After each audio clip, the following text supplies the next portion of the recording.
Plot చూస్తే నా favourite plot కి దగ్గరగా ఉందని చూసా. ఫ్రాక్చర్డ్ మూవీ నాకైతే చాలా నచ్చింది బ్రో. బీక్ స్టైల్ లో చూస్తే బీజిఎం నాకు క్లైమాక్స్ పోర్షన్ లో చాలా నచ్చింది. మిగతా ప్లేసెస్ లో అలా వెళ్ళిపోతుంది తెలియకుండా, కానీ చాలా బాగుంది బీజిఎం కూడా. ఎమోషనల్ గా మూవీ అయితే టచ్ చేసింది నన్ను. ఫస్ట్ 15 మినిట్స్ తర్వాత నుంచి లాస్ట్ క్లైమాక్స్ షాట్ వరకు కనెక్ట్ అయి చూస్తాం. కొన్ని ఫైట్ సీన్స్ లో ఎలివేషన్ నచ్చింది.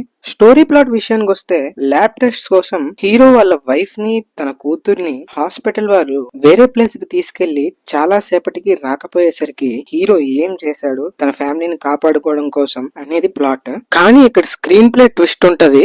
క్లైమాక్స్ లో మైండ్ పోయింది నాకైతే. చూస్తుందంతా హీరో హాలిజినేషన్ అని తెలిసాక షాక్ అవుతాం.